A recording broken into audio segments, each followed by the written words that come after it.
সুপ্রিয় দর্শক, তারেক রহমানের উঠতি বয়সের খেলার সাথী ৮০-র দশকে ক্যাম্পাস কাঁপানো ছাত্রদল নেতা শেরেবাংলা কৃষি বিশ্ববিদ্যালয়ের নির্বাচিত ভিপি ডক্টর কামরুজ্জামান কায়সারের নস্টালজিয়ার গল্প নিয়ে আজকের প্রতিবেদন। কে এই ডক্টর কামরুজ্জামান কায়সার? সুপ্রিয় দর্শক শ্রোতা, যাদের বয়স এখন ৫০-এর কাছাকাছি, আপনাদের কি মনে আছে শেরেবাংলা কৃষি বিশ্ববিদ্যালয়ের জায়গায় বাংলাদেশ সচিবালয় স্থানান্তরের সিদ্ধান্ত নিয়েছিল তৎকালীন এরশাদ সরকার? সে সময় চৌকস ছাত্রদল নেতা কামরুজ্জামান কায়সারের নেতৃত্বে গঠিত সর্বদলীয় ছাত্র সংগ্রাম পরিষদের তীব্র আন্দোলনের মুখে এরশাদ সিদ্ধান্ত বাতিল করতে বাধ্য হন। শেরেবাংলা একে ফজলুল হকের স্মৃতি বিজড়িত শেরেবাংলা কৃষি বিশ্ববিদ্যালয়ের গৌরবময় ঐতিহ্য রক্ষার ঐতিহাসিক আন্দোলনের অন্যতম চরিত্র মেধাবী ছাত্রনেতা কামরুজ্জামান কায়সার কৃতিত্বের সাথে শিক্ষাজীবন শেষ করে ১৯৯১ সালে কৃষি মন্ত্রণালয়ের অধীনে বিসিএস ক্যাডার সার্ভিসে কৃষি সম্প্রসারণ কর্মকর্তা হিসেবে কর্মজীবন শুরু করেন। এর ২ বছরের মাথায় কৃষি মন্ত্রণালয়ে চাকরি ছেড়ে ১৯৯৩ সালে বাংলাদেশ ব্যাংক ঢাকায় যোগদান করেন। সরকারি ক্যাডার সার্ভিস ও ১৬ বছর ব্যাংকিং ক্যারিয়ারে জয়েন্ট ডিরেক্টর হিসেবে সব মিলিয়ে ১৭ বছরের সরকারি চাকরির বর্ণাঢ্য কর্মময় জীবনের ইতি টানেন ডক্টর কায়সার। ২০০৯ সালে পারিবারিক ব্যবসা তৈরি পোশাক শিল্প মাইক্রোফাইবার গ্রুপের ডিরেক্টর ফাইন্যান্স হিসেবে ১৬ বছরের অভিজ্ঞতার পালক যুক্ত করেছেন ডক্টর কায়সারের সাফল্যের মুকুটে। কাজ পাগল ডক্টর কামরুজ্জামান কায়সার দীর্ঘ ৩৩ বছর রাজনীতি থেকে নিজেকে শারীরিকভাবে দূরে রাখলেও রাজনীতি তাকে পিছু ছাড়েনি মুহূর্তের জন্য। ইসলামী চিন্তাবিদ, টিভি ব্যক্তিত্ব, অনলবর্ষী বক্তা, ঝানু সংগঠক, রেক্সোয়ার, রমিজউদ্দিন এক্স স্টুডেন্ট ওয়েলফেয়ার অ্যাসোসিয়েশনের সাধারণ সম্পাদক ডক্টর কামরুজ্জামান কায়সারের সাথে এই প্রতিবেদকের সুদীর্ঘ ১৬ বছর ঘনিষ্ঠতা সত্ত্বেও প্রথম কথা প্রসঙ্গে তার মুখ থেকে বেরিয়ে এলো তারেক রহমানের সাথে তার ছাত্র জীবনে অন্তরঙ্গতার বিরল মুহূর্তের কথা। ছাত্র জীবনে রাজনীতির মানুষ হয়েও ৯১ থেকে ২০২৪ টানা ৩৩ বছর ধরে ক্যাম্পাস কাঁপানো সেই তুখোর ছাত্রনেতা কেন প্রকাশ্য রাজনীতিতে নেই? প্রতিকূল রাজনৈতিক পরিবেশের সাথে মানিয়ে নিতে না পারাই কি অন্যতম কারণ? শেখ হাসিনার আওয়ামী লীগ সরকারের পতনোত্তর পরিস্থিতিতে বাংলাদেশে আগামী রাজনীতির গুণগত পরিবর্তনের সম্ভাবনা নিয়ে নিউজ24 ওয়েবসাইট, ইউটিউব ও বিশ্বেরবাসী ইউটিউব চ্যানেলের সাথে খোলামেলা কথা বলেছেন ডক্টর কামরুজ্জামান কায়সার। আশা করি সাক্ষাৎকারটি আপনাদের ভালো লাগবে। সুপ্রিয় দর্শক, ৫০ স্বাধীন বাংলাদেশে রাজনৈতিক নেতৃত্বের পালাবদলের পথ পরিক্রমায় গত ৫ আগস্ট ২০২৪ দিবসটিকে বাংলাদেশের ইতিহাসে অনিবার্য একটি ব্রেকআপ বলে অনেকেই অভিহিত করেছেন। ঘটনাচক্রে রাষ্ট্র পরিচালনার দায়িত্ব এখন ডক্টর মোহাম্মদ ইউনূসের নেতৃত্বে অন্তর্বর্তী সরকারের হাতে। বাংলাদেশ অভ্যুদয়ের ৫০ বছর অতিক্রম করার পর নতুন আগামী ৫০ বছরের প্রস্তুতি পর্বে আর বিভক্ত নয়, এক জাতি এক বাংলাদেশ গড়ার স্লোগান উঠেছে। এই সময়ে আধুনিক ভাবনা মনস্ক প্রাজ্ঞ রাজনৈতিক বিশ্লেষক, চিন্তক, ৮০-র দশকের পরিচ্ছন্ন ইমেজের সেই ছাত্রদল নেতার মুখ থেকেই শুনতে চাই দারুণ কিছু নস্টালজিয়ার কথা। আধুনিক পৃথিবীর সাথে প্রতিযোগিতায় টিকে থাকতে এবং তিলোত্তমা বাংলাদেশ গড়ার চ্যালেঞ্জ মোকাবেলায় যোগ্য নেতৃত্ব কতটা প্রস্তুত এই মুহূর্তে মনে করছেন ডক্টর কামরুজ্জামান কায়সার? বিশেষ করে সেকেন্ড জেনারেশনের হার্ট থ্রব জাতীয়তাবাদী নেতা, সম্ভাব্য পরবর্তী রাষ্ট্রনায়ক তারেক রহমান কি পারবেন জটিল রাজনীতির অঙ্ক মেলাতে? তার রাজনৈতিক ভবিষ্যৎ সম্পর্কে যদি কিছু বলেন ডক্টর কামরুজ্জামান কায়সার। স্বেচ্ছা নির্বাসিত বলবো, আপনি আবার রাজনীতি থেকে হঠাৎ নীরব হয়ে গেলেন, শিল্প উদ্যোক্তা হলেন, সব মিলিয়ে আপনার গল্পটা আজকে আমরা শুনতে চাই। ধন্যবাদ সুভাষ সাহা। আসলে জন্মগতভাবে আমরা তো কেউ কোনো রাজনীতিবিদ নই, বা ছাত্র রাজনীতি দিয়েই কিন্তু আমাদের শিক্ষা জীবন বা আমাদের কর্মজীবন শুরু হয় না। তো আমরা আসলে খুব সাধারণ পরিবারের একজন সদস্য, মধ্যবিত্ত পরিবারে আমাদের জন্ম। ঢাকা সেনানিবাসের অভ্যন্তরে আমাদের জন্ম এবং আমাদের বৃদ্ধি, আমাদের বর্ন অ্যান্ড ব্রট আপ যেটা আমি বলি, সেটা আমাদের সেনানিবাসের ভিতরে হয়েছে। ক্যান্টনমেন্ট শহীদ রমিজউদ্দিন বীর বিক্রম স্কুলে আমাদের স্কুলিংটা হয় আমার বাবার সুবাদে। আমার বাবা সেখানে শিক্ষক ছিলেন। আমরা 6 ভাই বোনের সবাই সেখানে পড়াশোনা করি, এবং একটাই স্কুল আমাদের ছিল। ক্লাস 1 থেকে 10 পর্যন্ত আমরা সব ভাই বোনের এখানেই পড়াশোনা করি। এখান থেকেই মাধ্যমিক শিক্ষা আমরা সমাপ্ত করি। পরবর্তীতে উচ্চ মাধ্যমিক আমি সরকারি তিতুমির কলেজে পড়াশোনা করি। তারপর আমি শেরেবাংলা কৃষি বিশ্ববিদ্যালয়, যেটা ঢাকায় আগারগাঁয়ে অবস্থিত, সেটা আগে বাংলাদেশ কৃষি কলেজ ছিল, বাংলাদেশ কৃষি বিশ্ববিদ্যালয়ের অধিভুক্ত একটা কলেজ ছিল। এখন সেটা পূর্ণাঙ্গ একটা বিশ্ববিদ্যালয় হয়েছে। এখান থেকে আমি কৃষি বিষয়ে স্নাতক ডিগ্রি অর্জন করি। আমরা বের হয়েছি 89-এ অনার্স কমপ্লিট করার পরে আমি বাংলাদেশ কৃষি বিশ্ববিদ্যালয় ময়মনসিংহে উচ্চশিক্ষার জন্য মাস্টার্স করার জন্য যাই। সেখান থেকে আমি এমএসসি এজি ইন হর্টিকালচারে সম্পন্ন করি আর কি। সে অনার্সের পরেই বিভিন্ন সরকারি বেসরকারি চাকরির জন্য প্রচেষ্টা চালাই। তো বাংলাদেশ সিভিল সার্ভিস এগ্রিকালচার যে ক্যাডার, সেই ক্যাডারে আমি যোগদান করি, 10ম BCS যেটাকে বলে, সেটাতে যোগদান করি 1991 সালে ডিসেম্বরে। আমি একজন অতিরিক্ত কৃষি অফিসার হিসাবে কৃষি মন্ত্রণালয়ে যোগদান করে। তো সেখানে 1 বছর আমি চাকরি করা অবস্থায় আমার আরেকটি চাকরির সুযোগ আমার চলে আসে, বাংলাদেশ ব্যাংক, বাংলাদেশের কেন্দ্রীয় ব্যাংক। সেখানে আমি চলে আসি অ্যাসিস্ট্যান্ট ডাইরেক্টর হিসেবে, সেখানে যোগদান করি জেনারেল ক্যাডারে। এটা হচ্ছে 93 জানুয়ারিতে। এই থানা পর্যায়ে আমি চাকরি করার পর আমি আমার চাকরি যে ট্র্যাকটা, এটাকে আমি পরিবর্তন করে আমি চলে আসি ব্যাংকিং পেশায়, একটা সেন্ট্রাল ব্যাংকিং পেশায় আমি চলে আসি আর কি। সেখানে আমার কর্মজীবনটা অনেক দীর্ঘ ছিল, প্রায় 16 বছরের মতো। 2009 পর্যন্ত আমি ওখানে চাকরি করেছি। তার মধ্যে আমাকে আবার দেশের বাইরেও যেতে হয়েছে উচ্চশিক্ষার জন্যে, উচ্চতর প্রশিক্ষণের জন্য আমাকে দেশের বাইরে যেতে হয়েছে বেশ কয়েকবার। তো MS PhD আমি সেখান থেকে অর্জন করি বাংলাদেশ ব্যাংকে থাকা অবস্থায়। তো যাই হোক, এ হচ্ছে আমার একটা ইনিশিয়াল আমার শিক্ষা এবং কর্মজীবনের একটা ফিরিস্তি আমি বললাম। আর ছাত্র রাজনীতির কথা যেটা বলেছেন, সেটা তো ছাত্র অবস্থায় করতে হয়। তো সেটা করতে গিয়ে আমি যেটা বললাম যে আমার প্রথম উচ্চতর শিক্ষাটা আমি পাই শেরেবাংলা কৃষি বিশ্ববিদ্যালয় থেকে। এখানেই আমি ছাত্র রাজনীতির সাথে আমি জড়িত হয়ে যাই। এখানে জাতীয়তাবাদী ছাত্র দলের সাথে আমার সংশ্লিষ্টতা ছিল।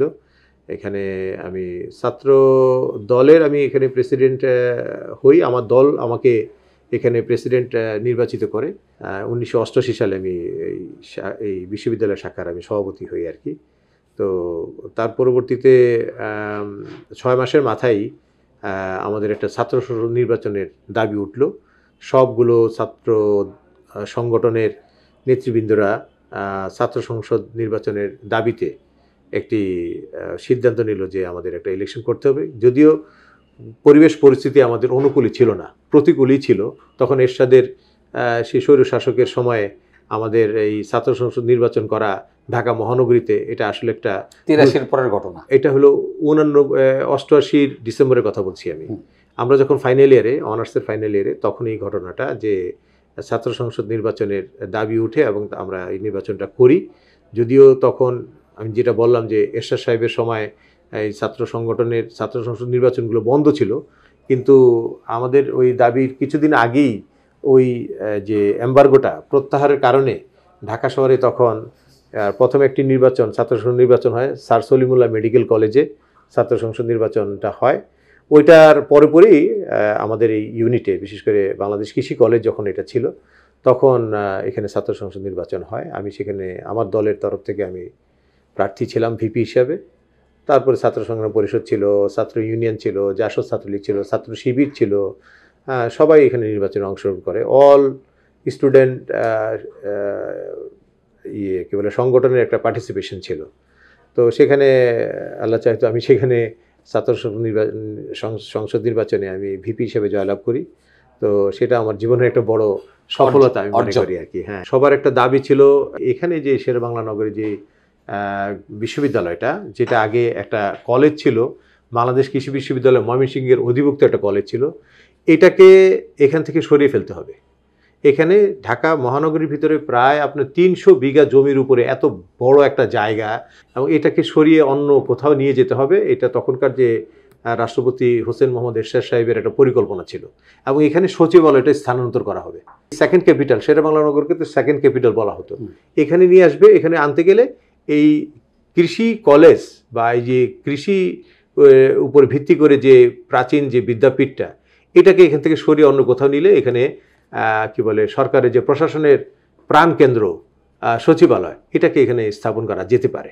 এরকম একটা পরিকল্পনা, মহাপরিকল্পনা যখন আমরা জেনে গেলাম, তখন আমাদের ছাত্র সংসদের তরফ থেকে সকল ছাত্র সংগঠন আমরা ঐক্যবদ্ধ হয়ে আমরা এটার বিরুদ্ধে দাঁড়িয়ে গেলাম, এবং এর মধ্যেই আমাদের নির্বাচন হলো। এই নির্বাচনে যখন আমরা জয়লাভ করলাম, সব ছাত্র সংগঠনকে একত্রিত করে শেরেবাংলা একে ফজলুল হক সাহেবের যে ঐতিহ্যবাহী প্রাচীন বিদ্যাপীঠ, যেটাকে বলা হয় এই সাউথ ইস্ট এশিয়ার মধ্যে সবচেয়ে প্রাচীন কৃষি শিক্ষা বিদ্যাপীঠ, এটা আপনার প্রতিষ্ঠিত হয়েছিল 1938 সালে।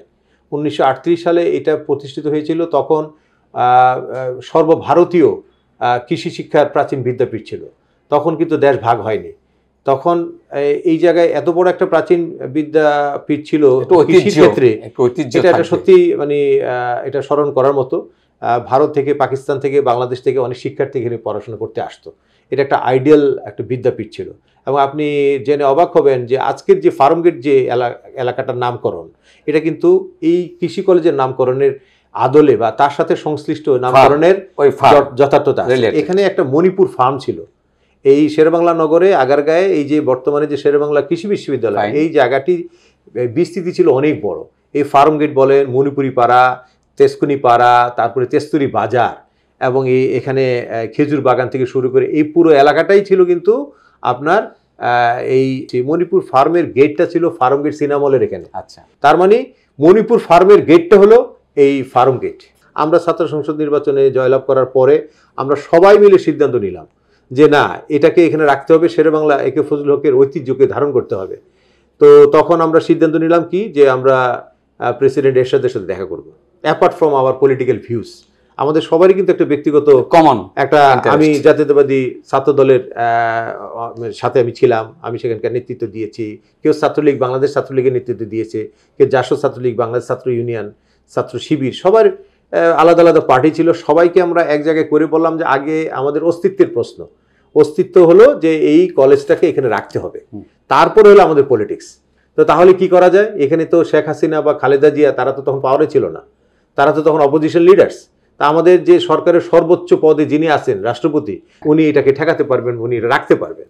তারপরে আমরা রাষ্ট্রপতির কার্যালয়ে গেলাম, গিয়ে আমি রাষ্ট্রপতির সাথে কথা বললাম যে এই ব্যাপারে আমরা আসছি, আপনি তো ছাত্রদের অনেক ব্যাপারে হেল্প করেন, এই ঐতিহ্যটা নষ্ট করবেন না। এবং এটার ইতিহাস ঐতিহ্য পূর্বাপর অনেক বিশ্লেষণ করে ওনাকে বুঝাইলাম। ফার্মগেটের নাম যে এই আমাদের এই কৃষি কলেজের সাথে সংশ্লিষ্টতার কারণে হয়েছে, এটা উনি জানতেন না। সব কিছু জানার পরে উনি বললেন যে না, তাহলে তো এটা একটা সিম্বলিক ইনস্টিটিউশন, এটাকে তো সরানো যায় না, কনভিন্সড, এটা তো রাখা দরকার। শেরেবাংলা একে ফজলুল হকের হাতে এটা তৈরি করা, এবং ওনার ফাউন্ডেশন স্টোনটা কিন্তু এখনো আছে। আচ্ছা, 1938-এর 11 ডিসেম্বর যে ফাউন্ডেশন স্টোনটা উনি স্থাপন করেছেন, ওই স্টোনটা কিন্তু এখনো এই কলেজ ক্যাম্পাসে, বিশ্ববিদ্যালয় হয়েছে, এই ক্যাম্পাসে আছে। তো উনি সবকিছু বোঝার পরে বলল যে ঠিক আছে, আমি যাব। তো ওনাকে আমরা দাওয়াত করলাম প্রধান অতিথি হিসেবে। উনি আসলেন, উনি বক্তব্য রাখলেন, আমাদের অনেকগুলো দাবি দেওয়া আমরা উত্থাপন করলাম। 1 নম্বর দাবি দেওয়া হলো যে আমাদের এটাকে, এই শেরেবাংলার ঐতিহ্যকে এখানে রাখতে হবে, এটাকে কোনোভাবেই সরানো যাবে না। আর দ্বিতীয়ত আমাদের স্কলারশিপ ছিল তখন আপনার 75 টাকা, সেই পাকিস্তান আমলে প্রবর্তিত 75 টাকা পার মান্থ একটা স্কলারশিপ ছিল, আর যারা মেরিটোরিয়াস তাদের 100 টাকা। তো আমরা বললাম যে এটা তো আমাদের কি বলে চা বিস্কিটের, তো আমরা 300 টাকা এবং 400 টাকা দাবি করলাম। তো উনি এটাকে 300 টাকায় এগ্রি করলেন। তারপরে এটা বাউন্ডারি বা এটা আমাদের সীমানাটা বিভিন্ন সরকারি সংস্থাগুলো বিভিন্নভাবে হাতিয়ে নিচ্ছিলেন আর কি। আমাদের বাউন্ডারি অনেক ঘাটতি থাকার কারণে আমাদের জায়গাগুলো আস্তে আস্তে কমে যাচ্ছিল। তখন আমরা এটাকে বাউন্ডারি করার একটা অনুমতি চাইলাম এবং উনি সেটা করার ব্যাপারে পদক্ষেপ নিলেন। একটা সেন্ট্রাল মসজিদ ছিল না, সেই মসজিদটাও আমরা ওখানে স্থাপন করলাম। একটা মেয়েদের কি বলে ভালো কোনো হোস্টেল ছিল না, কাঁচা পাকা টিন শেডের হোস্টেল ছিল, সেটাকে একটা বহুতল ভবন করার জন্য আমরা বললাম, সেটা উনি রাজি হলেন। এই যে প্রায় ফান্ডামেন্টাল 5-6টা যে দাবি আমাদের ছিল সবগুলোই উনি কম বেশি মেনে নিলেন এবং উনি বললেন যে আমি এত কিছুই জানতাম না, যদি তোমরা আমাকে আগে ডাকতা তাহলে হয়তো এটা আগেও হয়ে যেত বা তোমাদেরকে আরো অনেক কিছু দিতে পারতাম, কিন্তু তোমরা সবসময় সরকার বিরোধী আন্দোলন করো আর আমার বিরুদ্ধে স্বৈরাচারের গদিতে আগুন জ্বালানোর যে স্লোগানটা দিয়ে আসো, এই কারণে আমি আসলে তোমাদের কৃষি সেক্টর সম্পর্কে আমার একটা বাজে ধারণা ছিল। তখন আমরা ওনাকে বুঝাইলাম যে বিষয়টা তেমন না, আসলে এটা আমরা প্রগতিশীল রাজনীতি করতে গেলে আমাদেরকে সবকিছুই করতে হয়, কিন্তু আপনাকে রাষ্ট্রপতি মেনেই আমরা আপনাকে এনেছি। আপনি রাষ্ট্রপতি, দেশের 1 নম্বর ব্যক্তিত্ব, আপনার হাতেই সব ক্ষমতা, এটাকে মেনেই আমরা গিয়েছি। আপনি আমাদের অভিভাবক, আমি আপনাদের সন্তানের তুল্য। তো উনি এটা রাজি হয়ে বললেন আচ্ছা ঠিক আছে যাও, তোমরা যদি আমাকে এইভাবে মেনেছো, হ্যাঁ তাহলে আমি তোমাদের এগুলো মেনে নিলাম। ইতিহাসে আমার নাম বলতে গেলে আছে, আমি বলতে পারবো যে আজকে যে স্টাইপেন্ডের কথা যদি বলা হয়, আজকে যারা স্টুডেন্টরা পাচ্ছে, যেটা আমি 1989 সালে প্রবর্তন করার জন্য রাষ্ট্রপতির মাধ্যমে করেছিলাম, তো সেটা এখনও তারা এনজয় করছে। তো তারপর তারা অন্যান্য আরও ওই যে ফ্যাসিলিটিসগুলো, সবচেয়ে বড় কথা হলো যে ঢাকা শহরে বসে তারা কৃষি শিক্ষার উচ্চতর ডিগ্রি নিচ্ছে, যেটা সম্ভব না। কৃষির শিক্ষা সাধারণত মহানগরীর বাইরে হয়, একটু দূর দূরান্ত হয়। আমি আপনার দেশ বিদেশে পড়াশোনা করেছি, আমি নেদারল্যান্ডে আমি উচ্চশিক্ষা নিয়েছি MS ইন ক্রপ সায়েন্স। সেখানে আমি দেখেছি এগ্রিকালচার ইউনিভার্সিটি রাজধানী আমস্টারডাম থেকে 80 কিলোমিটার উত্তরে, মেইন সিটির আশেপাশে কৃষি বিশ্ববিদ্যালয় থাকে না, কিন্তু এটা হলো একদম সিটি হার্টের মধ্যে। তো এটাকে আমরা রাখতে পেরেছি, মানে সব ধরনের রাজনৈতিক দল মতের ঊর্ধ্বে উঠে সবাইকে এক করে আমরা যে রাষ্ট্রপতিকে বুঝিয়ে এটাকে মহানগরীর ভিতরে রাখতে পেরেছি, এটাই হলো আমাদের সবচেয়ে বড় সফলতা। এই সাধারণত আমাদের দেশে কি হয়, ছাত্র রাজনীতি থেকে জাতীয় রাজনীতিতে প্রবেশ করেন। আপনার জাতীয় রাজনীতিতে আপনার অনীহার কারণটা কি? আমি রাজনীতিবিদ হয়ে হয়তো অনেক কিছু হতে পারতাম, আবার আমি যদি আমার নিজের শিক্ষা দিয়েও যদি আমি আমার নিজের ক্ষেত্রে নিজেকে অনেক বড় মহিমান্বিত করতে পারি, সেটাও কিন্তু কম কিছু না। সরকারি চাকরিজীবী যারা করে তারা যে পলিটিক্স করতে পারে না তা না। এখানে পলিটিক্স হলো 2 ধরনের, একটা হলো জেনারেল পলিটিক্স আর একটা হলো প্রফেশনাল পলিটিক্স। রাইট। আমি চাকরিতে জয়েন করার পর আমি প্রফেশনাল পলিটিক্সে যুক্ত হয়ে গেছি। প্রফেশনাল পলিটিক্স কোনটা? সেটা হলো আমাদের এগ্রিকালচারের কিছু আপনার প্ল্যাটফর্ম আছে, জাতীয়তাবাদী আদর্শের একটা প্ল্যাটফর্ম আছে কৃষিবিদদের, সেটা হলো এগ্রিকালচারিস্ট অ্যাসোসিয়েশন অফ বাংলাদেশ, যেটাকে অ্যাব বলা হয়। অ্যাব, আমি অ্যাবের কার্যনির্বাহী কমিটির সদস্য, অ্যাবের লাইফ মেম্বার, অ্যাবের আমি নির্বাচিত ট্রেজারার হয়েছি। হ্যাঁ, 2003 সালে আপনার এই বাংলাদেশ কৃষি গবেষণা ইনস্টিটিউট জয়দেবপুরে আপনার একটা নির্বাচন পর্যন্ত হয়েছে, সেই নির্বাচনটা মনিটর করেছিলেন তখনকার বিএনপি সিনিয়র যুগ্ম মহাসচিব জনাব তারেক রহমান সাহেব। তো সেখানে উনি বলেছেন যে এগ্রিকালচারিস্ট অ্যাসোসিয়েশন বাংলাদেশ অ্যাবের যেই নেতৃত্ব নির্বাচনে আমি একটা ইলেকশন দিব। 3টা পদে উনি ইলেকশন দিয়েছিলেন, president, treasurer and organising secretary. আমি ট্রেজারার হিসেবে দাঁড়িয়েছি, আমার সাথে আরেকটা প্যানেল দাঁড়িয়েছে, আমাদের প্যানেল জয়লাভ করেছে, আমিও জয়লাভ করেছি ট্রেজারার হিসেবে বিপুল ভোটে। তো তার মানে আমি যে রাজনীতি ছেড়ে দিয়েছি তা না, তবে সেটা প্রফেশনাল পলিটিক্স। এছাড়াও আমাদের প্রকৃতির আন্দোলন আমি সচেষ্ট ছিলাম, যেটাকে বলা হয় প্রকৌশলী কৃষিবিদ এবং চিকিৎসকদের সম্মিলিত পরিষদ। আচ্ছা, ওই পরিষদেও আমি সক্রিয় ছিলাম। আমরা ইঞ্জিনিয়ার ডাক্তারদের সাথে আমাদের নিজেদের পেশার বিভিন্ন দাবি দেওয়া নিয়ে আমরা সক্রিয় ছিলাম রাজপথে এবং ঘরোয়াভাবে, এবং সব জায়গায় ভয়েসটা খুব সোচ্চার ছিল। তো সেক্ষেত্রে ওই সরকারি চাকরিতে গেলে যেটা হয় যে আপনি প্রফেশনাল পলিটিক্স করতে পারবেন, হ্যাঁ, কিন্তু আপনি ডাইরেক্ট তো রাজনৈতিক মঞ্চে আপনি উঠতে পারেন না।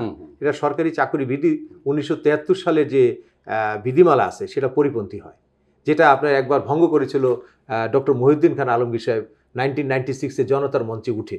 উনি কিন্তু বিইং এ সচিব, উনি কিন্তু আপনার প্রেস ক্লাবের সামনে জনতার মঞ্চে উঠে ওনার যে সরকারি চাকরি বিধি পরিপন্থী কাজ করে রীতিভঙ্গ করেছিলেন। ওখান থেকেই কিন্তু সরকারি চাকরিজীবীদের উনি একটা বিপথে পরিচালিত করার একটা চেষ্টা উনি করেছিলেন বলে আমি মনে করি। এটা কিন্তু কাম্য নয়। কৃষিবিদ ইনস্টিটিউশন বাংলাদেশের আমি এক্সিকিউটিভ কমিটির মেম্বার, আমি লাইফ মেম্বার কৃষিবিদ ক্লাবের, আমি এগ্রিকালচারিস্ট অ্যাসোসিয়েশন অফ বাংলাদেশের আমি লাইফ মেম্বার, জিয়াউর রহমান ফাউন্ডেশনের আমি লাইফ মেম্বার। তো এগুলোর সাথে তো আছি। থেকে সরকারি কর্মকর্তা থেকে এই যে রূপান্তরিত হলেন, এই রূপান্তরের মাঝখানে আপনার যে এতগুলো বিশেষণ, এইগুলোকে কেন আপনি হাইড করে রেখেছেন? আমার পারিবারিক ব্যবসায় জড়িত হয়ে আমি আমার কেন্দ্রীয় ব্যাংকে চাকরিও ছেড়ে দিই 2009 সালে। তখন থেকে আমি ফুল টাইম বিজনেসে নিজেকে নিয়োজিত করি। তো সেখানেও কিছু বিষয় থাকে যে আপনি আমাদের দেশের যে সার্বিক যে পরিস্থিতি বিগত আওয়ামী সরকারের 16-17 বছর সময়কালের কথাই যদি বলি, আপনি দেখেছেন যে এখানে ব্যবসায়ীদের ভিতরেও কিন্তু আপনার ওনারা স্কিমিং করতেন আর কি। ডিজিএফএ রিপোর্ট, এসবি রিপোর্ট বা বিভিন্ন রিপোর্ট যদি তাদের অনুকূলে না থাকতো, ওই বিগত সরকার পতিত সরকার চাইতো যে যারা শিল্পপতি ব্যবসায়ী তারাও আমার দল করুক, আওয়ামী লীগ করুক। আওয়ামী লীগ ছাড়া কোনো কিছুতেই কোনো ব্যবসাও করতে পারবেন না, আপনি চাকরিও করতে পারবেন না, সাধারণ আপনি কোনো কিছুতেই আপনি সংশ্লিষ্ট থাকতে পারেন। ক্ষেত্রে দেখা গেছে যে আমরা যারা জাতীয়তাবাদী আদর্শের যারা আমরা ছিলাম, আমরা মানে আমাদের বিজনেসকে আমরা প্রাধান্য দিয়েছি, ব্যবসাকে সামনে রেখে ব্যবসা যাতে ক্ষতি না হয় সেই ক্ষেত্রে আমরা যখন যে সরকার থাকে তার সাথে তাল মিলিয়ে না চললে আপনার ব্যবসাকে টিকে রাখতে পারবেন না। আমি দুই একটা ইনস্টেন্স আপনাকে বলতে পারি। আপনার মন্নু সিরামিক নামে মন্নু গ্রুপটাকে আপনি চিনেন, যে তারা বাংলাদেশে কিন্তু প্রথম সারির একটা খুব পরিচ্ছন্ন ব্যবসায়িক গোষ্ঠী। শুধুমাত্র মন্নু সাহেব বিএনপির সাবেক মন্ত্রী ছিলেন, এমপি ছিলেন, যার কারণে ওনার মন্নু সিরামিকের আপনার গ্যাস লাইন বন্ধ করে দেওয়া হয়, মন্নু ফেব্রিককে বন্ধ করে দেওয়া হয়, গ্যাসের সংযোগ কেটে দেওয়া হয়। মানে সরকার বিরোধিতা বা তার রাজনীতির ভিন্ন রাজনীতির। তাহলে এই যদি আমাদের অবস্থা হয় তাহলে আপনি কিভাবে রাজনীতি করবেন বা কিভাবে আপনি সরাসরি রাজনীতি আর ব্যবসা দুটোকে কিন্তু পাশাপাশি আওয়ামী লীগের সময় চালানো যায়নি। হয় আপনি সরকারপন্থী হতে হবে, তাহলে আপনি সব ফ্যাসিলিটিস পাবেন, আর না হয় আপনি কোনো কিছু করতে পারবেন। তাহলে এতকাল তো অনেক পানি গড়ালো, অনেক জল গড়ালো, এখন তো আমরা সবাই আশাবাদী। অতি সম্প্রতি যে আমরা অন্তর্বর্তী সরকারের অধীনে দেশ চলছে, তিনি একটা সংকল্প নিয়ে এসেছেন। এই সংকল্পের মাঝখান থেকে এখন যে আমরা আশা করছি, প্রেডিকশানও এটাই জাতির প্রেডিকশান, যে অবশ্যই বিএনপি ক্ষমতায় আসছেন। তো বিএনপি ক্ষমতায় আসছেন, যখন বিএনপি ক্ষমতায় থাকেন তখনও আপনি আড়াল করে রেখেছেন, আবারও বিএনপি ক্ষমতায় আসছেন। এখন আমি জানতে চাই, তারেক রহমানের সাথে আপনার সরাসরি কোনো রাজনৈতিক ব্যক্তিগত সম্পর্ক কখনো ছিল কিনা? ধন্যবাদ। সরাসরি সম্পর্কের কথা যদি বলেন তাহলে সেই বাল্য জীবনই আমাকে যেতে হয়। আসলে উনি এবং আমরা কিন্তু কন্টেম্পোরারি। উনি আর আমার যে ডিফারেন্স, বয়সের ডিফারেন্স 1 বছর, 1 বছর ডিফারেন্স তো বন্ধুর মতোই আর কি বলা যায়। আর বলা যায় যে উনি পড়াশোনা করেছেন রেসিডেন্সিয়াল স্কুলে, তারপরে শাইন স্কুলে পড়াশোনা করেছেন সেনানিবাসের ভিতরে, আমরা পড়াশোনা করেছি শহীদ রমিজউদ্দিন উচ্চ বিদ্যালয়ে। তো আমাদের কিন্তু খেলার মাঠ কিন্তু কমন একটা খেলার মাঠ ছিল, আদমজির মাঠটা ছিল। আদমজির পিছনে যে বড় মাঠটা, এখানে আমরা ফুটবল খেলতে যেতাম, ভলিবল খেলতে যেতাম, সেখানে ওনার সাথে দেখা হতো। তখন তো উনি আর এত বেশি পরিচিত ব্যক্তিত্ব ছিলেন না, একসাথে ওনার খেলাধুলা করেছি, ওনার সাথে উঠা বসাও করেছি।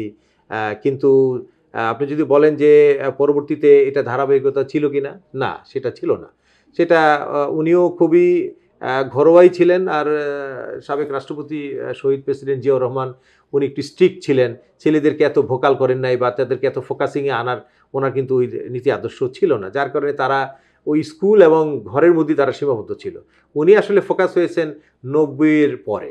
91 সালে যখন প্রথম যে নির্বাচনটা হয় এরশাদ সাহেবের পতনের পর, তখন উনি ওনার মায়ের নির্বাচনী এলাকা গুলশান ক্যান্টনমেন্ট এলাকায় উনি নির্বাচনী প্রচার অভিযানে মায়ের জন্য নামেন।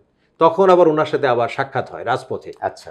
এবং আমাদের এলাকাও হলো আপনার গুলশান ক্যান্টনমেন্ট উত্তরা এলাকাটাই আমাদের নির্বাচনী এলাকা। তখন ওনার সাথে কুড়িল চৌরাস্তায় আমরা একটা জাতীয়তাবাদী দলের একটা নির্বাচনী ক্যাম্প করেছিলাম ওনার মায়ের জন্য। সেখানে উনি এই নির্বাচনী অফিসটা উদ্বোধন করতে আসেন, দেখা সাক্ষাৎ হয়, কথাবার্তা হয়, এবং পরিচয় দিয়েছি, বন্ধু বান্ধবদের কথা বলেছি। তখন উনি বলেছেন যে আচ্ছা, অনেকদিন পরে দেখা সাক্ষাৎ হলো, আমি তো আসলে পলিটিক্সে এই প্রথম আসছি, আমি অনেক কিছু জানি না, আপনারা আমাকে একটু গাইড করবেন। তখন আমরা কিন্তু ওনাকে ওই এলাকার বিভিন্ন জায়গায় ওনাকে নিয়ে আমরা মুভ করতাম। রাতের বেলা বিভিন্ন জায়গায় আমরা কাজ করেছি বেগম খালেদা জিয়ার জন্যে। তখন এখানে আওয়ামী লীগের একটা শক্ত প্রার্থী ছিল অ্যাডভোকেট সাহারা খাতুন। তো সাহারা খাতুন এবং ওনার মধ্যে একটা ইলেকশন হলো আর কি, সেখানে বেগম খালেদা জিয়া এখানে জয়লাভ করলেন। তো তারপর থেকে তো উনি আস্তে আস্তে রাজনীতিতে আসা শুরু করলেন আর কি। আর আমি চাকরির সুবাদে ঢাকার বাইরে ছিলাম কিছুদিন, তারপর আবার ঢাকায় চাকরি করলাম। তার পরবর্তীতে আমি একটি স্কলারশিপ নিয়ে চলে গেলাম নেদারল্যান্ডসে। পরে ফিরে আসলাম, ফিরে আসার পরে আমি আবার অস্ট্রেলিয়াতে চলে গেলাম। সেখানেও আবার উচ্চশিক্ষার জন্য আমি পিএইচডির জন্য ওখানে আবার নিজেকে নিয়োজিত করলাম। হ্যাঁ, এই যে সব কিছু মিলে আমি একটু অ্যাকাডেমিশিয়ান হয়ে যাওয়ার কারণে রাজনীতি থেকে একটু দূরে আমি ছিলাম। কিন্তু কথা আছে না যে ঢেকি স্বর্গে গেল ধান বানে, আমারটা তেমনই হয়েছে। আমি অস্ট্রেলিয়াতে গিয়েছি, সেখানেও কিন্তু রাজনীতি আমাকে ছাড়েনি। ওখানে কীভাবে জানি জেনে গেল, আমি তখন ইউনিভার্সিটি অফ সিডনিতে পড়াশোনা করি। সেখানে জিয়া পরিষদের নেতৃবৃন্দরা জানতে পারলো যে ঢাকার একটা বিশ্ববিদ্যালয়ের এক্স ভিপি সে এখানে পড়াশোনা করতে আসছে। ছাত্র দলের উনি নেতা ছিলেন, ঢাকা মহানগরীর নেতৃত্ব উনি দিয়েছেন। উনি আমাদের ইউনিভার্সিটিতে আসেন এবং আমাকে ওখানের যারা দল করে, জিয়া পরিষদ করে, তারা খোঁজখবর নিয়ে আমার বাসায় এসে আমাকে নিয়ে বেশ টানাহেরা শুরু করে। তো যাই হোক, সেই জায়গায় তখন আমাকে জিয়া পরিষদ অস্ট্রেলিয়া শাখার প্রেসিডেন্ট বানিয়ে দিল। তো ওখানেও ওই উচ্চশিক্ষার পাশাপাশি মানে রাজনীতির সাথেও ছিলাম, যে একদম ছিলাম না এমনটা নয়। হ্যাঁ হ্যাঁ, তবে আপনি যে রাজনীতি বুঝাচ্ছেন, যে রাজনীতি হচ্ছে যে ঢাকা বিশ্ববিদ্যালয়ে পড়তে হবে, নেতৃত্ব দিতে হবে, জেল জুলুম হুলিয়া, তারপরে বিভিন্ন ধরনের ঘাত প্রতিঘাতের মাধ্যমে খুব এগিয়ে যেতে হবে, তারপরে আপনার কোন একটা নির্বাচনী এলাকাকে সিলেক্ট করে ওখান থেকে এমপি ইলেকশন করতে হবে। হ্যাঁ, মানে কখনো আপনি ওইভাবে দেখেন, আমি ওইভাবে এটাকে আমার জীবনটাকে ওইভাবে নেই, কিন্তু মনের ভিতরে মনের আবেগ অনুভূতি কিন্তু কখনই কমতি ছিল না। এবার আমি একটা একদম টু দ্য পয়েন্টে আসি। অনেক অনুকূল পরিবেশ তৈরি হয়েছে এবং আপনি এবং তারেক রহমান মানে অলমোস্ট আপনারা সেম জেনারেশন বলতে পারি। এই জেনারেশনের হাতে ক্ষমতায় আসছে এবং আমরা মোটামুটি নিশ্চিত নেক্সট প্রধানমন্ত্রী তারেক রহমান। এই যে এই জেনারেশনের হাতে নেতৃত্ব আসছে, এই নেতৃত্বের প্রতি আপনার লেভেলের যারা পরিচ্ছন্ন রাজনীতি করে নিজেকে কখনোই কোনো নোংরামিতে জড়াননি, নিজের কেরিয়ার বিল্ড আপ করেছেন, এখন একটা প্রাকৃতিক নিয়মেই একটা সুন্দর পরিবেশ আপনি পেয়েছেন। এই পরিবেশে আপনি কি আপনার পরবর্তী আপনার মেধা এবং অভিজ্ঞতা এই জাতীয়তাবাদী রাজনীতির জন্য নিবেদন করবেন কিনা, এই ব্যাপারটা একটা খোলা? দেখুন, আসলে ইন জেনারেলি যদি বলতে হয় তাহলে বলবো যে রাজনীতির প্রতি একটা বীতশ্রদ্ধতা কিন্তু সাধারণ জনগণের আছে। এই স্বাধীনতা 53 বছর আমরা অতিক্রান্ত করলাম, আমরা বিভিন্ন দলকে ক্ষমতায় দেখেছি। তো সেখানে দেখা যায় যে যার যে প্রতিশ্রুতি থাকে, ক্ষমতায় যাওয়ার পরে সেই প্রতিশ্রুতি রক্ষা হয় না বলে জনগণ কিন্তু খুব সহজেই আবার বৈপরীত্যভাবে চলে যায়। হ্যাঁ, আজকে যার বেশি জনপ্রিয়তা আছে, ক্ষমতায় গেলে বেশি দিন থাকবে না তার জনপ্রিয়তা নষ্ট হতে। তো এখন যে বিষয়টা দাঁড়িয়েছে, অনেক ঘাত প্রতিঘাতের মাধ্যমে বর্তমানে জাতীয়তাবাদী দল দীর্ঘ 17 বছর রাজপথে লড়াকু ভূমিকায় থেকে যেভাবেই হোক ছাত্র জনতার আন্দোলনের মাধ্যমে আমরা এখন ফ্রন্ট লাইনে আছি। এখন এই ফ্রন্ট লাইনে নেতৃত্ব দিচ্ছেন দেশের অত্যন্ত জনপ্রিয় একজন নেতা, তারুণ্যের অহংকার, এবং বিশেষ করে বিদেশে নির্বাচনী জীবনী থেকেও রাজনীতি থেকে উনি দূরে থাকেন নাই। প্রতিটি নেতা কর্মীর খবর উনি নিয়েছেন। তৃণমূলের সাথে ওনার সংশ্লিষ্টতা ছিল মারাত্মক। বাংলাদেশের 17 কোটি মানুষের খবর কিন্তু উনি এখান থেকে অনেক দূরে বসে উনি নিয়েছেন। তো ওনার অনেক ম্যাচুরিটি এসেছে। আমি জনাব তারেক রহমানের কথাই বলছি। যে তারেক রহমানকে আপনারা দেখেছেন 2006 বা 2007 সালে যে তারেক রহমান সম্পর্কে যে ধারণা ছিল বা বিভিন্ন ধরনের অপপ্রচার অপবাদও ছিল, সেই তারেক রহমান কালের আবর্তে আজকের এই 17 বছরের পথ পরিক্রমায় উনি অনেক পরিপক্ক হয়েছেন। রিসেন্টলি ওনার যে বক্তব্যগুলো আপনারা সংবাদ মাধ্যমে বা বিভিন্ন গণমাধ্যমে আপনারা দেখছেন, তাতে কিন্তু এটা পরিষ্কার হচ্ছে ওনার কাছ থেকে আগামীতে আমরা ভালো কিছু আশা করব। এবং উনি কিন্তু খুবই সচেতন, উনি অনেক দূরদর্শী এবং প্রজ্ঞার বিচক্ষণতার উনি পরিচয় দিচ্ছেন।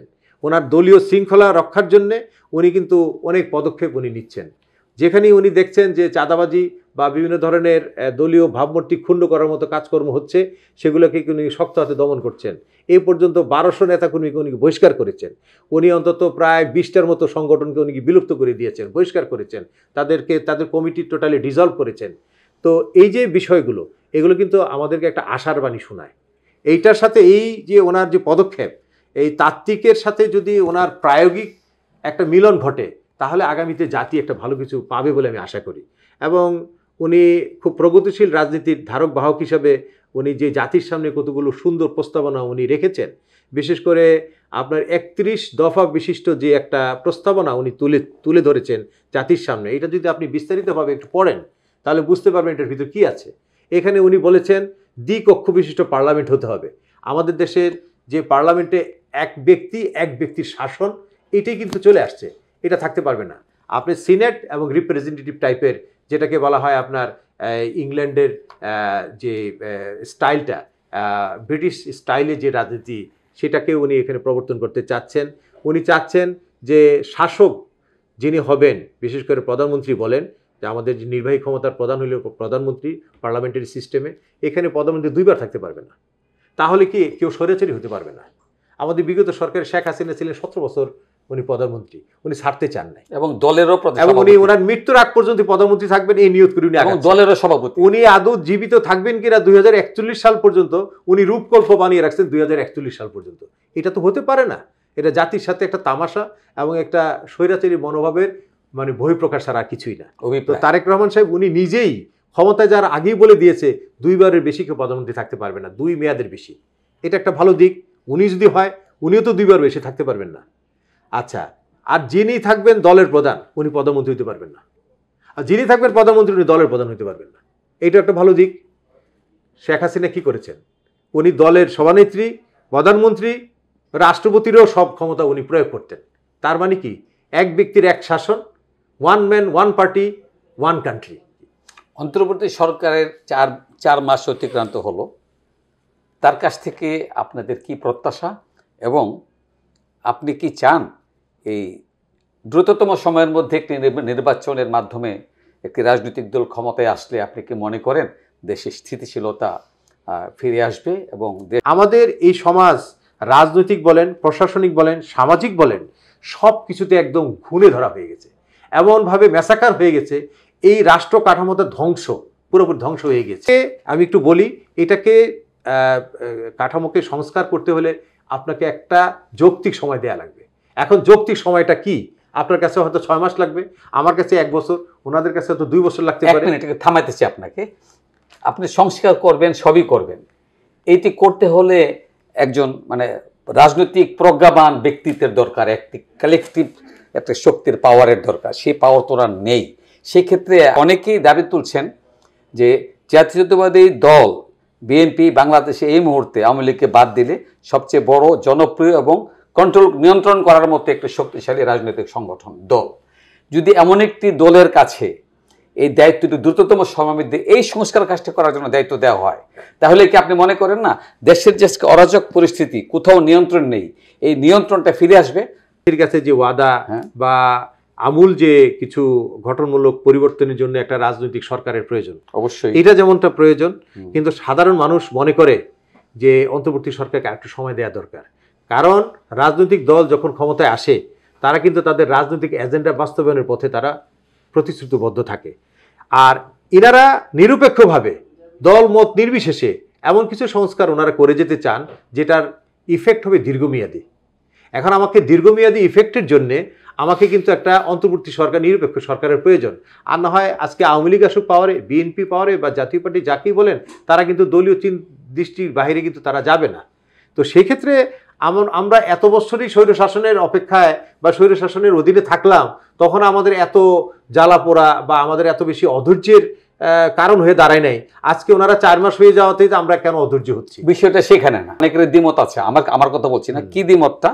যে কাজটা ওনারা করে যাবেন, বিএনপি ক্ষমতা আসার পর এগুলো যে মানবেন এর কি গ্যারান্টি আছে? বরং অনেকেই মনে করেন এই কাজগুলি বিএনপি কি দিয়ে করাইতে পারলে এটাই দাদা বলেছেন। তাহলে আপনি আমাকে একটু পিছনে যেতে হয়, আপনার এটাকে খণ্ডন করতে হলে 1991 সালে বিচারপতি শাহাবুদ্দিন সাহেবের নেতৃত্বে যে সরকারটা গঠন করা হয়েছিল, তখন কিন্তু 3টা জোট ছিল, 3 দলীয় বা জোটের একটা মানে একটা প্ল্যাটফর্ম ছিল। আপনার 7 দল, 8 দল এবং 5 দল। 7 দল বিএনপি লিডেড ছিল, 8 দল ছিল আওয়ামী লীগ লিডেড, আর 5 দল ছিল আপনার ওই ওয়ার্কার্স পার্টি বামপন্থীদের নেতৃত্বে। এই ত্রিদলীয় যে জোটটা বা ত্রিজোটের যে একটা রূপরেখা ছিল, বিচারপতি শাহাবুদ্দিন সাহেবের কাছে তখন তারা একটা প্রতিশ্রুতি দিয়েছিল যে আমরা এই রাষ্ট্র কাঠামোর পরিবর্তনে এই পদক্ষেপগুলো আমরা নিব। কি তারা নিয়েছে? 91-এ বিএনপি পাওয়ারে আসে। সেটাই তো কথা। আমি সেটা বলি, আজকে সাধারণ জনগণ কেন ভীতিশ্রদ্ধ? আপনি যে বলতেছেন এটা বিএনপি করবে, আমি তো ওই দলের একজন সমর্থক হিসেবে আমি চাই কালকে বিএনপি পাওয়ার আসুক, কিন্তু আমি সেটা চাই না এই মুহূর্তে। এই জন্য চাই না যে অন্তর্বর্তী সরকার যেটা করতে পারবে দলীয় সরকার সেটা পারবে না করতে। যেটা আপনার 91-এ 3 দলীয় জোটের যে রূপরেখা বাস্তবায়ন কিন্তু আজও হয়নি। শহীদ নূর হোসেনের রক্ত এখনো শুকিয়ে যায়নি। তারা পরামর্শগুলো দিয়ে যাক না, তাহলে কি হলো, যারা দলীয় সরকার যখন ক্ষমতায় আসে বিএনপিও কিন্তু তার কথা রাখে নাই, বা 3 দলীয় জোটের কথা কিন্তু ওই সময় পুরোপুরি পালিত হয়। পরবর্তীতে আওয়ামী লীগ আসছে, তারা কি রেখেছে? রাখেনি, আরো খারাপ করেছে। 2001 সালে বিএনপি এসেছে, তখনও কিন্তু আবার দলীয় এজেন্ডা বাস্তবায়নের দিকেই সবচেয়ে বেশি নজর ছিল।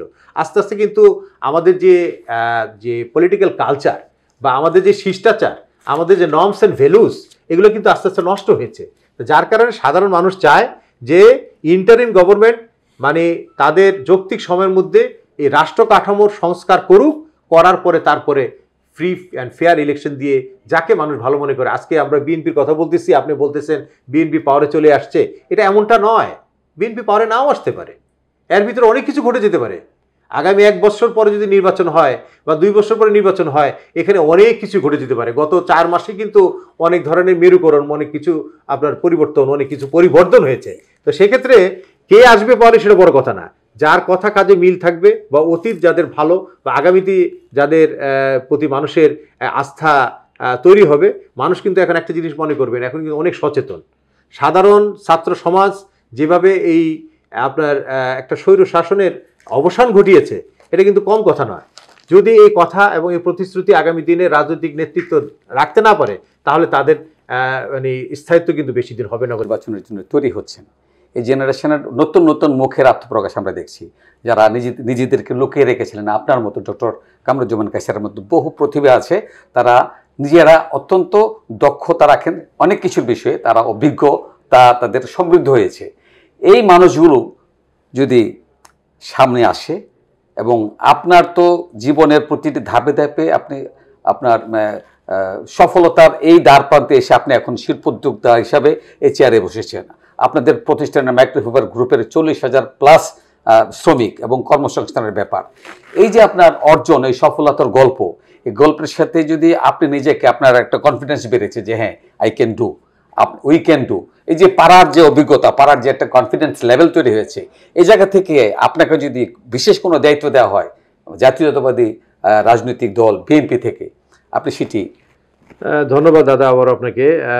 জাতীয়তাবাদী দল আসলে ওনার এই দলের যে কি বলে প্রতিষ্ঠাতা শহীদ প্রেসিডেন্ট জিয়াউর রহমান, উনি কিন্তু এই বিষয়টাকে গুরুত্ব দিতেন।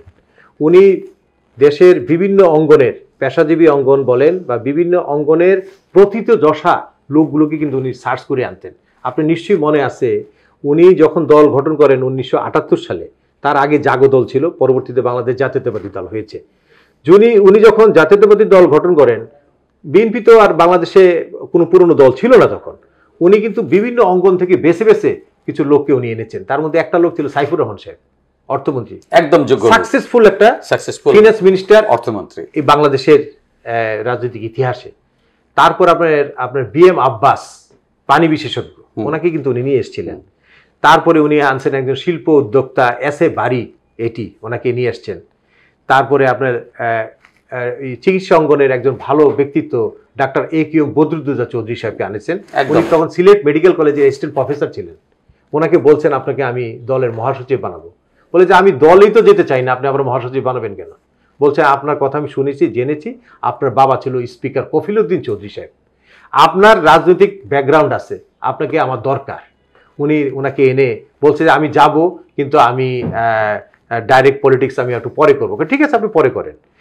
যখন যেখানে যাকে দরকার, উনি কিন্তু যোগ্য লোকগুলোকে বিভিন্ন জায়গা থেকে এনে দলটা গঠন করার কারণে, নিরপেক্ষভাবে সৎভাবে চিন্তা করার কারণে, বিভিন্ন আপনার কি বলে প্রাণ পুরুষদেরকে এক জায়গায় জোগাড় করার প্রেক্ষিতে দলটা এগিয়ে যায়, অর্থনীতিতে গতি আসে। তো তারই কিন্তু ফল তারেক রহমানকে সেই বাংলাদেশ জাতীয়তাবাদী দল পাচ্ছে। এখন তারেক রহমান সাহেবেরও কিন্তু একটা চিন্তাধারা আছে, আমি যেটা ওনাদের সাথে একটু থাকার কারণে জানতে পেরেছি। উনি এটা অলরেডি কাজ উনি আগে থেকে শুরু করেছেন। ওনার একটা রিসার্চ সেল আছে। আচ্ছা, এই রিসার্চ সেলের ভিতরে আপনার শিল্পপতি, আপনার এই চার্টার অ্যাকাউন্টেন্ট, আপনার ডাক্তার, ইঞ্জিনিয়ার, কৃষিবিদ, বিভিন্ন ক্যাটাগরি লোকদেরকে উনি রেখেছেন। ওনার কিন্তু একটা ওনার নোটবুকে আছে, না ওনার একটা রিসার্চ সেল কাজ করছেন। ওনার রিসার্চ সেলের এইসব মানে অভিজ্ঞ দক্ষ লোকরা কিন্তু বসে কাজ করছেন, আছেন, এবং আমাদের অনেকেই সেখানে আছেন। হ্যাঁ, তো এইভাবে কিন্তু উনি আগাচ্ছেন। এদেরকে কিন্তু যখন উনি আবার ক্ষমতায় আসবেন, ইনাদেরকে বিভিন্ন পদে উনি পদায়ন করবেন। তো সেই ক্ষেত্রে আশা করি যোগ্য লোকদেরকে উনি যোগ্য জায়গায় উনি দিবেন, এবং প্রগতির পথে উনি অনেক এগিয়ে যাবেন এই যোগ্যতার প্রেক্ষিতে। কারণ যার যেটার যে ক্ষেত্রে যার যে অভিজ্ঞতা, সেটাকে যদি ওইভাবে প্রয়োগ করা যায়, তাহলে কিন্তু এটা অনেক রেজাল্ট আসবে। উনি কৃষিতে আমাদের কৃষিবিদদেরকে অনেক উনি অগ্রাধিকার দিয়েছেন বা দিচ্ছেন। ডাক্তারদেরকে দিয়ে কিন্তু অনেক জনকল্যাণমূলক কাজ ইতিমধ্যে কিন্তু উনি শুরু করে দিয়েছেন। ইঞ্জিনিয়ারদেরকে দিয়ে কিন্তু ওনার এই যে অবকাঠামোগত উন্নয়নের সড়ক থেকে শুরু করে সবকিছুর বিদ্যুতের কাজে কিন্তু উনি কিন্তু রাষ্ট্র ক্ষমতায় আসার আগেই রাষ্ট্র কিভাবে পরিচালনা করবে এটা কিন্তু পুরো প্রিপারেশন কিন্তু সম্পন্ন। ওনার কিন্তু রাষ্ট্র ক্ষমতায় বসার পর এত অগোছালো ভাবে থাকতে হবে না, উনি কিন্তু গুছিয়ে ফেলছেন। তো যার কারণে আমি মনে করি আপনারা দোয়া রাখবেন এবং আশা করবেন যে কথার সাথে কাজের যাতে একটা মিল থাকে। আমি বারবারই বলতেছি যে রাষ্ট্র কাঠামোর যে সুপারিশ বা যে কর্মসূচিগুলো 31 দফা যে কর্মসূচি, এই কর্মসূচিগুলো যদি সত্যিকার অর্থে বাস্তবায়িত হয়, বাংলাদেশ একটি সুন্দর উন্নত জাতি পরিণত হবে। আপনাকে অনেক ধন্যবাদ। অনেক ধন্যবাদ এতক্ষণ আপনার মূল্যবান বক্তব্য পেশ করার জন্য। ভালো থাকেন। প্রতিবেদনের শেষ পর্যায়ে এক নজরে ডক্টর কামরুজ্জামান কায়সারের সাংগঠনিক ও সামাজিক পরিচয়। একজন শৌখিন গলফ খেলোয়াড় ডক্টর কামরুজ্জামান কায়সার যুক্ত আছেন দেশের প্রথম সারির কর্মীটোলা আর্মি গলফ ক্লাব ও সাভার গলফ ক্লাবের সাথে। দেশ ও বিদেশে বিভিন্ন প্রীতি গলফ খেলায় তিনি অংশ নেন। সাহিত্য ও সাংস্কৃতিক অঙ্গনের প্রিয় মুখ doctor Kamruzzaman Kaiser Bangla Academy, Asiatic Society of Bangladesh এর জীবন সদস্য। আন্তর্জাতিক মুদ্রা সংগ্রাহক হিসেবেও তার প্রচুর খ্যাতি রয়েছে। প্রাচীন ও আধুনিক মুদ্রাসহ বিশ্বের 240টি দেশের দুর্লভ কয়েন ও ব্যাংক নোটের সংগ্রহ রয়েছে তার সংগ্রহ ভাণ্ডারে। সম্প্রতি রাজধানীর মাইডাস সেন্টারে তৃতীয়বারের মতো মুদ্রা প্রদর্শনীর আয়োজন করা হয়েছিল। সেখানেও তার প্রচুর প্রাচীন মুদ্রা প্রদর্শনীর ব্যবস্থা রাখা হয়। ভ্রমণ বিলাসী ডক্টর কামরুজ্জামান কায়সারের রয়েছে বিশ্বের অনেক দেশ ভ্রমণের অভিজ্ঞতা। পৃথিবীর সবচেয়ে ক্ষুদ্র রাষ্ট্র ভ্যাটিকান সিটি ছাড়া আরও কিছু ক্ষুদ্র রাষ্ট্রের মধ্যে স্যান মেরিনো, লিচেনস্টাইন, ম্যাকাও, ব্রুনাই সহ এশিয়া, ইউরোপ, আমেরিকা ও অস্ট্রেলিয়া মহাদেশের প্রায় 40টি দেশ ইতিমধ্যে ভ্রমণ করেছেন ডক্টর কামরুজ্জামান কায়সার। কৃষিবিদ কামরুজ্জামান কায়সারের কৃষি শিক্ষায় অর্জিত জ্ঞানকে লালন করে যাচ্ছেন তার পৈতৃক নিবাসের বিশাল ছাদ বাগান পরিচর্যার মাধ্যমে। দেশি বিদেশি শতাধিক প্রজাতির আম, পেয়ারা, জামরুল, মাল্টা ও সফেদার এক বিরাট কায় বনানী রয়েছে তার অন্যান্য পাশাপাশি 3টি ভবনের ছাদে। প্রতি বছর মৌসুমি ফলের অনেক ফলন পাওয়া যায় সুন্দর এসব বাগানে। ছাদ কৃষির এক কোণে তৈরি করেছেন শখের কবুতর নিবাস। ফ্যান্সি ও রেসার জাতের অর্ধশতাধিক কবুতর নিয়ে গড়ে তুলেছেন চমৎকার এই কবুতর কর্নারটি। এতক্ষণ সঙ্গে থাকার জন্য আপনাদের সবাইকে ধন্যবাদ। নিউজ 24 ওয়েবসাইট ইউটিউব চ্যানেল থেকে আমি সুভাষ সাহা।